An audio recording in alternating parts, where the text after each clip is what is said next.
क्या जुडिशरी सच में डेमोक्रेटिक है और क्या यहाँ पर जजेस का चुनाव एक ट्रांसपेरेंट और ओपन प्रोसेस से होता है। इन कुछ हेडलाइंस के अलावा कई जाने माने चेहरों ने जुडिशरी के कोलेजियम सिस्टम के प्रति अपना विरोध व्यक्त किया है और साथ ही उसे काफी बार क्रिटिसाइज भी किया है। Collegium system is alien to the Indian constitution. You tell me under which provision the collegium system has been prescribed, but because the Supreme Court in its own wisdom through a court ruling or through a case judgment known as first judge's case created a collegium. Now that collegium, whether the Supreme Court collegium or High Court collegiums, they recommend the name and government has to do due diligence.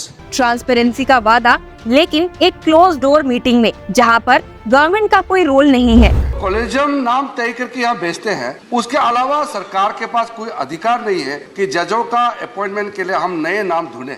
आखिर क्या है collegium का सच, कौन इसके विरोध में है और कौन इसके पक्ष में? इन्हीं कुछ सवालों को लेकर कई सालों से देश में कोलेजियम सिस्टम को लेकर काफी बड़ी डिबेट चल रही है। एक तरफ है वो लोग जो ये कहते हैं कि जुडिशरी की इंडिपेंडेंस के लिए कोलेजियम सिस्टम का होना जरूरी है। As of now, if you ask me my personal view, then according to me, the collegium system is the ideal system. Well, as a Chief Justice of India, I have to take the system as it is given to us today, which is that the collegium system is the prevalent system for appointing judges. दूसरी तरफ है वो लोग जो ये मानते हैं कि कोलेजियम सिस्टम अब एक एलीट ग्रुप का राज बन गया है। आज हम इस वीडियो में देखेंगे कि कैसे कोलेजियम सिस्टम की वजह से जुडिशरी एक छोटी सी छवि बन गया है और साथ ही कि कैसे उपेंद्र कुशवाहा जैसे एक नेता ने इस कोलेजियम सिस्टम का विरोध व्यक्त किया है। क्या हम सच में डेमोक्रेसी का सपना पूरा कर रहे हैं या जुडिशरी अब भी एक close door decision making body बना हुआ है? आपको बता दूं कि राज्यसभा एमपी और राष्ट्रीय लोक मोर्चा के एक नेता उपेंद्र कुशवाहा ने हमला करते हुए कोलेजियम सिस्टम पर काफी बड़े रिमार्क्स पास किए हैं। उन्होंने कहा है कि कोलेजियम सिस्टम ने बैकवर्ड क्लासेस जैसे कि दलित और ओबीसी के लोगों को इसमें पार्टिसिपेट करने का मौका नहीं दिया है और अब वो इस मुद्दे को पार्लियामेंट में उठाने का वादा भी कर चुके हैं। चलिए इस पूरे मुद्दे को डिटेल में समझते हैं और ये देखते हैं कि पिछले कुछ सालों में कोलेजियम सिस्टम को लेकर क्या डिबेट्स और कंट्रोवर्सीज हमारे देश में रही हैं। कुशवाहा ने रिसेंटली अटैक करते हुए कहा कि जुडिशरी में डेमोक्रेसी नहीं है और ये बहुत अनफॉर्चुनेट है कि एक डेमोक्रेसी है, लेकिन ये आयरनी है कि जुडिशरी जैसे बड़े इंस्टीट्यूशन में डेमोक्रेटिक सिस्टम नहीं है जजेस की अपॉइंटमेंट के लिए। साथ ही उन्होंने ये कहा है कि जुडिशरी में वो लोग जजेस बनते हैं जिनके अच्छे कनेक्शंस होते हैं और बैकवर्ड कमेटी से लोगों के जज बनने की संभावनाएं बहुत ज्यादा कम है। कुशवाहा के ये स्टेटमेंट्स उनके स्पष्ट रूप से कोलेजियम सिस्टम का विरोध व्यक्त करते हैं। हम सभी जानते हैं कि सुप्रीम कोर्ट में कोलेजियम सिस्टम एक तरीका है जजेस को अपॉइंट करने का, जहाँ पर सुप्रीम कोर्ट के सीनियर जजेस including the chief justice of India कुछ नाम सजेस्ट करते हैं और बाद में उन्हें जजेस की पोस्ट पर अपॉइंट करते हैं। लेकिन इस पूरे प्रोसेस में ट्रांसपेरेंसी और अकाउंटेबिलिटी को लेकर हमेशा ही डिबेट चलती आई है। कोलेजियम सिस्टम पर अक्सर ही ये आरोप लगते आए हैं कि इस प्रोसेस के अंडर सिर्फ एलीट क्लास को ही फायदा होता है और मार्जिनलाइज्ड कम्युनिटीज जैसे कि दलित और ओबीसी के लोगों का इसमें पार्टिसिपेशन बहुत कम है। आपको तो याद ही होगा कि 2014 में प्राइम मिनिस्टर नरेंद्र मोदी की सरकार ने एक बिल पास किया था जिसका नाम था NJAC यानी कि नेशनल जुडिशियल अपॉइंटमेंट कमीशन। इस बिल के जरिए उन्होंने कोलेजियम सिस्टम में ट्रांसपेरेंसी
अपनी ओर खींचा है। बजट एलोकेशन की सराहना करते हुए, सरकार को प्रेज करते हुए उन्होंने सरकार से बिहार स्टेट में और ज्यादा अटेंशन की मांग की है। अब सोचने वाली बात यह है कि उपेंद्र कुशवाहा केवल एक ऐसी अकेली आवाज नहीं है जो कॉलेजियम सिस्टम के अगेंस्ट है। इससे पहले इकोनॉमिस्ट और प्राइम मिनिस्टर नरेंद्र मोदी के इकोनॉमिक एडवाइजरी काउंसिल के मेंबर संजीव सान्याल ने भी कॉलेजियम सिस्टम को लेकर अपनी आवाज उठाई थी। यहाँ तक कि उन्होंने जुडिशरी को मॉडर्नाइज करने की बात भी कही थी। उन्होंने कॉलेजियम सिस्टम को लेकर कहा था, अगर कॉलेजियम सिस्टम में रिफॉर्म्स नहीं किए गए तो जुडिशरी हमारे इकोनॉमिक और सोशल प्रोग्रेस के रास्ते में सबसे बड़ा ऑब्स्टिकल बन सकती है। सान्याल ने ये भी कहा, in today's collegium system the जजेस decide who will be the next judge and the next one will do the same. Then what will happen in that their own people will continue. इस तरह उन्होंने judiciary पर लगने वाले nepotism के आरोपों को और ज्यादा मजबूती देने के आर्गुमेंट्स दिए थे। इसके अलावा संजीव सान्याल ने एक और रिफॉर्म की बात की। उन्होंने कहा कि वर्ड्स जैसे कि माय लॉर्ड, योर लॉर्डशिप का खत्म हो जाना बेटर है, क्योंकि उनका मानना था कि ऐसे वर्ड्स ब्रिटिश कॉलोनियल एरा के हैं और इन्हें कोर्ट रूम्स में खत्म कर देने का वक्त आ चुका है। उन्होंने जुडिशरी के पुराने तरीके से काम करने की प्रथा पर भी अपनी आपत्ति जताई थी। उन्होंने कहा था कि जुडिशरी में तारीख पे तारीख कल्चर को खत्म कर देना चाहिए। इन दोनों ही रिनाउंड पर्सनालिटीज ने जो कॉलेजियम सिस्टम को लेकर बोला है वो कोई पहली बार नहीं है। इससे पहले भी कई बड़े सीनियर लॉयर्स और सीनियर पॉलिटिशियंस ने कॉलेजियम सिस्टम पर अपने विरोध जताया था। जैसे कि सीनियर एडवोकेट दुष्यंत दवे ने एक बार कहा था, द प्रोसेस ऑफ अपॉइंटिंग जजेस through the collegium system lacks transparency and accountability. It has become a close-knit club. उनका ये स्टेटमेंट कॉलेजियम सिस्टम के फ्लॉज को खोल कर रख देता है और जुडिशरी के अंदर बन रहे एक एलीट ग्रुप को सामने लाता है। हालांकि आप तो जानते हैं कि हमारे current chief justice of India DY Chandrachud ने हमेशा से ही कॉलेजियम सिस्टम का समर्थन किया है। उन्होंने कहा है कि इस प्रोसेस के अंदर सब कुछ डिस्क्लोज नहीं किया जा सकता, क्योंकि जजेस के अपॉइंटमेंट के प्रोसेस के दौरान उनके कुछ personal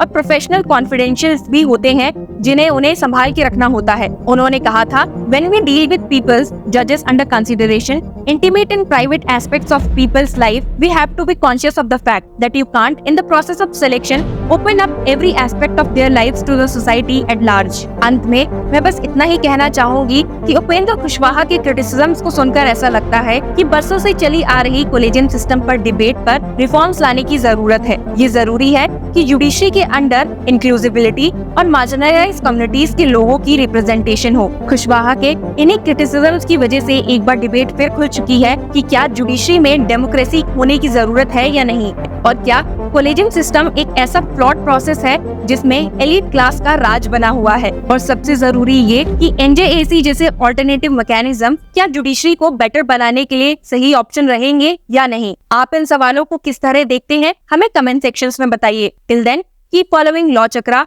and keep supporting us.